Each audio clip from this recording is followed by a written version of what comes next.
आज के इस व्लॉग में आप सबका हार्दिक स्वागत है। आज की हमारी डेस्टिनेशन है भितरकनिका नेशनल पार्क। होटल का सुबह की व्यू कुछ इस तरह की है। कल रात की व्यू कुछ अलग थी इस होटल की। आज सुबह की रोशनी में इसका व्यू कुछ और भी सुंदर दिख रही है। यह है डाइनिंग हॉल और यहाँ का खाना भी बहुत ही स्वादिष्ट है। पिछले ब्लॉग में हम रात को एंट्री किए थे होटल में, तो ये सारे ब्यूटी हम देख नहीं पाए थे। होटल का जो बाहर का दृश्य है ये भी बहुत ही सुंदर है। ब्लॉग का पार्ट 1 में हम देखे थे राजकनिका पैलेस और पेंटा बीच। उसी ब्लॉग को कंटिन्यू करते हुए सेकेंड पार्ट में हम जा रहे हैं भितरकनिका नेशनल पार्क देखने। हमारी लागेज गाड़ी में रखा जा रहा है, आज हम चेकआउट भी कर लेंगे। अगर आप भी यहाँ आना चाहते हैं, ये गवर्नमेंट का अरण्य निवास है। गूगल सर्च करके पहले से बुक करके यहाँ आप ठहर सकते हैं। गांव का ये दृश्य हम कल रात मिस कर गए थे। आज सुबह बहुत ही मज़ा आ रहा है इन्हें देखने के लिए। लग रहा है कोई शादी का फंक्शन था। गांव में भी आजकल बहुत सारी सुविधाएं उपलब्ध होने लगी है। पक्का सड़क बन चुका है। लोग अपने कच्चे मकान को पक्का मकान में बदल रहे हैं। शहर के भीड़ भाड़ शोरगुल से दूर गांव का ये शुद्ध हवा में आके 2-4 दिन बिताना मन के लिए, सेहत के लिए, दोनों के लिए बहुत ही अच्छा है। गाय का फ्रेश दूध, खेतों का सब्जी, पॉल्यूशन फ्री एयर और साथ में घूमना फिरना, ये सब कुछ हर दिन तो नहीं हो सकता है। कभी कभी हम लोग ये सब कर सकते हैं। गांव के रास्ते से हम पहुंच चुके हैं मेन रोड पे और ये ब्राह्मणी नदी देख के हम लोग रुक गए। थोड़ा इसके किनारे खड़े होके फोटो भी खींच लिए। नदी के किनारे जाना खतरे से खाली नहीं है, क्योंकि ये ब्राह्मणी नदी में ही भितरकनिका नेशनल पार्क का क्रोकोडाइल का रिजर्वेशन होता है। इसी नदी से कभी कभी मगरमच्छ गांव के तरफ भी आ जाते हैं। इस रोड से हम जा रहे हैं डांगोमालो होते हुए खोला तक, जो कि हमारा बोटिंग पॉइंट है। इसके चारों तरफ के परिवेश को मैं देख रही हूँ, आप भी देखते रहिए।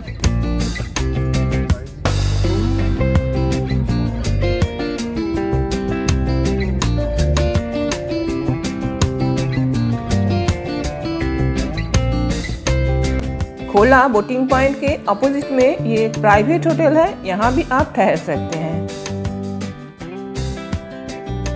बोटिंग के लिए यहाँ से आप टिकट कर सकते हैं, लेकिन हमारा होटल से ही फुल बोट बुक किया हुआ है। हम ये मैप को थोड़ा देख लेते हैं, कहाँ से कौन सा नदी आके मीट किया है।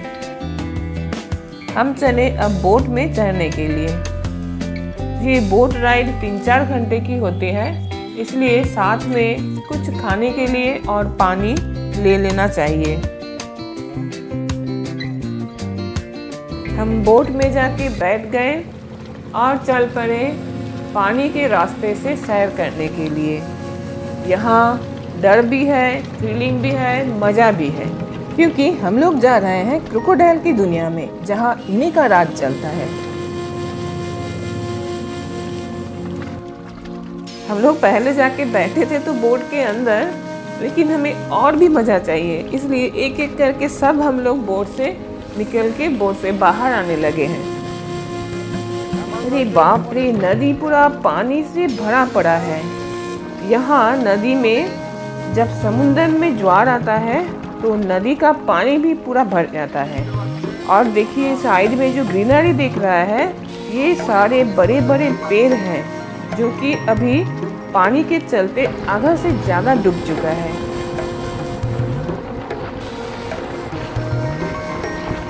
इतना भरा हुआ नदी में आपको क्रोकोडाइल तो देखने नहीं मिलेगा। जब ये पानी नीचे चला जाएगा तो क्रोकोडाइल कीचड़ में आके आपको अपना दर्शन दे देगा।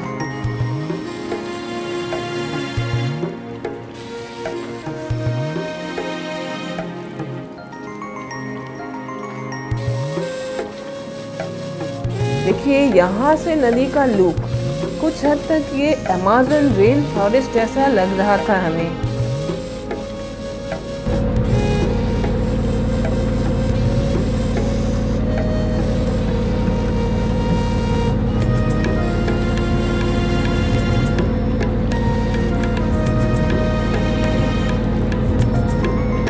अमेज़न में खतरा है एनाकोंडा से, तो यहाँ आपको खतरा है क्रोकोडाइल से।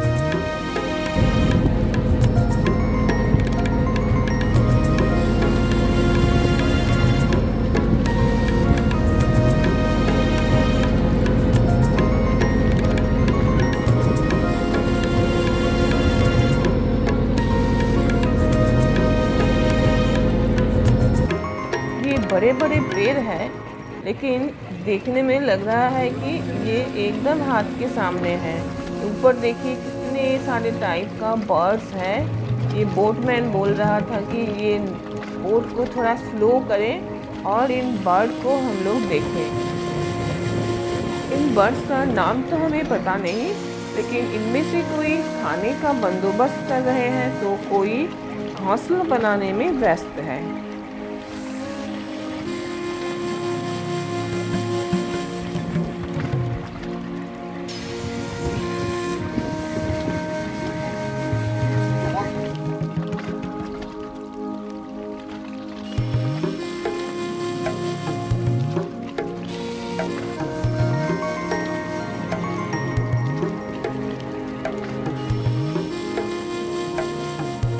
इतनी देर में हमें भी भूख लगने लगी, तो हम जो स्टॉक लेके गए थे खाने का, हम भी वो सब खाना शुरू कर दिए।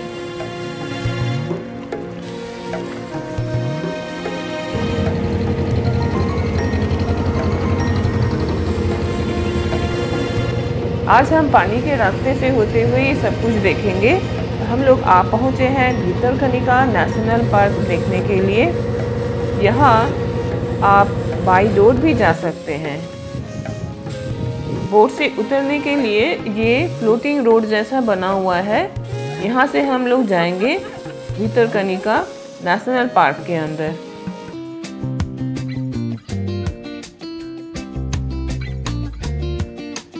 पार्क के अंदर घुसते ही हमें दिखा 2 हिरन बैठे आराम फरमा रहे हैं।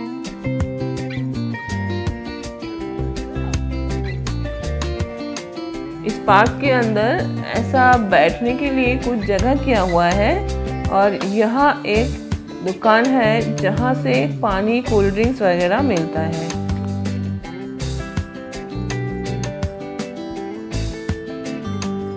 ये रास्ता कितना सुंदर लग रहा है देखने में। यहीं से सीधा हम जाएंगे पार्क के अंदर। कुछ बहुत सारी चीजें हमें देखना है। यहाँ भी कुछ हिरन देखने में को मिला है। अरे बाप रे, यहाँ तो झुंड बना के सब बैठे हैं।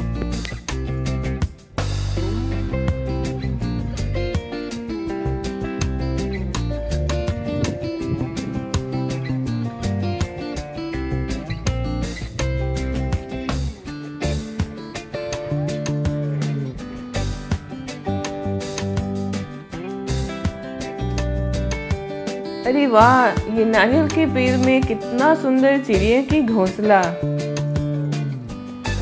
ये है क्रोकोडाइल म्यूजियम। यहाँ बहुत सारे क्रोकोडाइल को मरने के बाद उसे प्रिजर्व करके रखा हुआ है। यहाँ से पता चला कि एक क्रोकोडाइल जिसका एज है 100 इयर्स और उनका लंबाई है 20 से 22 फीट और नाम है कालिया। ये खारे पानी का क्रोकोडाइल बहुत खतरनाक होते हैं। कुछ क्रोकोडाइल के सर को भी ऐसे यहाँ प्रिजर्व करके रखा गया है। और यहाँ है कुछ स्नेक जो कि यहाँ के जंगल में पाया जाता है। उनके अंडे भी हैं और बहुत सारे टाइप का रेप्टाइल्स जिनमें यहाँ प्रिजर्व करके रखा हुआ है।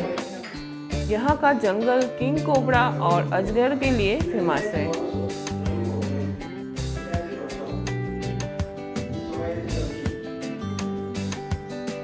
ये जबड़ा, इनका स्ट्रक्चर ऐसा है कि एक ही बार में कोई भी गाय, हिरन या इंसान को ये निगल सकता है। ये है डॉल्फिन का स्केलेटन।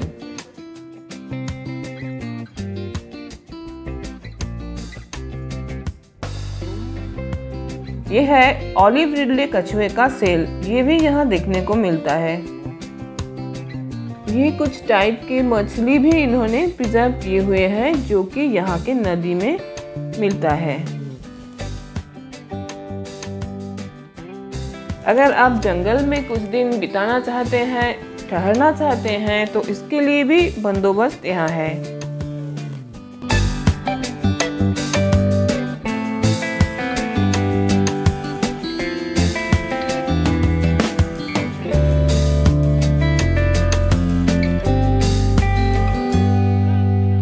इस पार्क के अंदर एक क्रोकोडाइल हैचरी भी है, तो चलिए हम देखते हैं क्रोकोडाइल हैचरी कैसा है।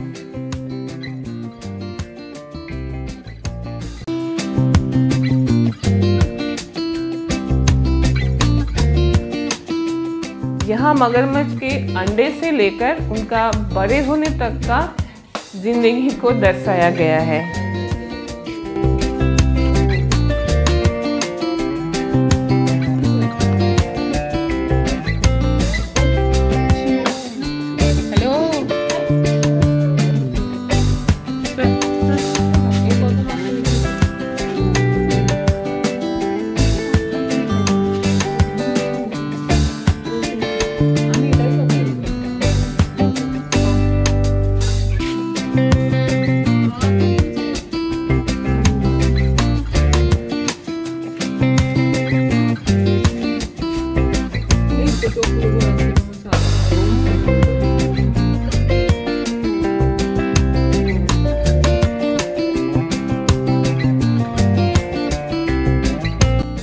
पार्क के अंदर एक बच्चों का लाइब्रेरी भी है।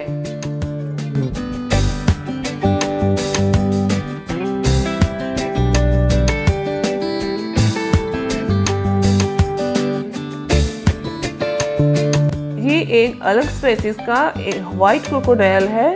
ये नॉर्मली आपको ज़्यादा देखने को नहीं मिलता है। ये महाशय परे हैं बोर होके, लाइफ में कोई चिंता नहीं, कोई परेशानी नहीं, खाना मिलता है, खाते हैं और ऐसे ही पड़े रहते हैं। ये घूम के थोड़ा पोज भी दे दिए फोटो खींचने के लिए। ये सारी इस पार्क में ठहरने की जगह है। ये सब आप फॉरेस्ट डिपार्टमेंट से बुक करके आ सकते हैं। ये मैनग्रोव्स वेटलैंड है, तो ये सारे कुछ इस तरह का दिखता है।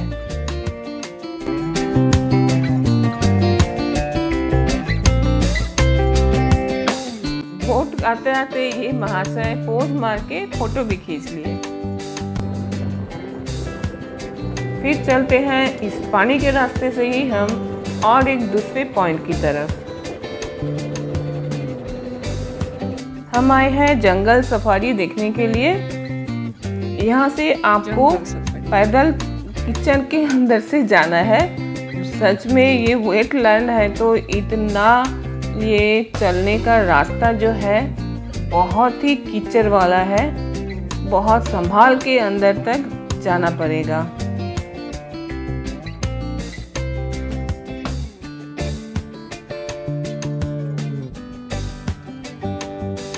जब पानी ज़्यादा रहता है तो ये सारा पानी के नीचे चला जाता है, तो इसलिए ये जाने का रास्ता भी बहुत ही एकदम कीचड़ जैसा है।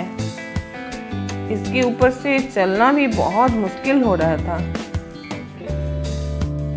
ये कीचड़ी रास्ता, फिर दोनों तरफ मैनग्रोव जंगल का ये नुकीला पेड़ का सब हिस्सा पड़ा है।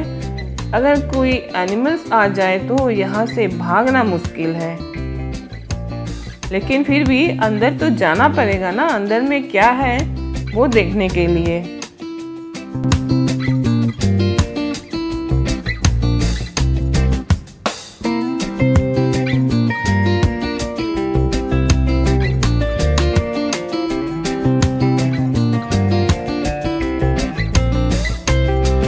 इतना मेहनत करने के बाद हमें ये देखने को मिला। ये एरिया बहुत ही सुंदर लग रहा था और पीछे दूर दूर में हिरन भी इधर उधर दौड़ रहा था। यहाँ से हम निकल पड़े फिर बोट के सहारे। अब देखिए पानी बहुत नीचे जा चुकी है, तो हम आशा करते हैं कि अब हमें कुछ मगरमच्छ यहाँ दिखने को मिलेगा। ये देखिए एक महाशय यहाँ पड़े हुए हैं। ऐसा बहुत सारा मगरमच्छ हमें देखने को मिला, लेकिन देखते देखते फ़ोटो खींचना संभव नहीं हो रहा था। हम लोग देखने में ही ज़्यादा व्यस्त हो गए थे।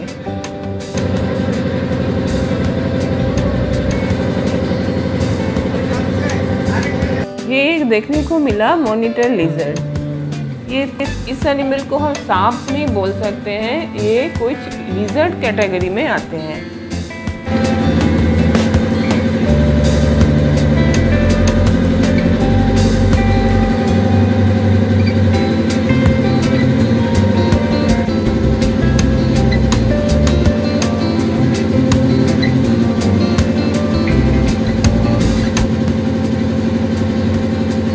यहाँ कुछ बंदर भी पेड़ में उछल कूद कर रहा है।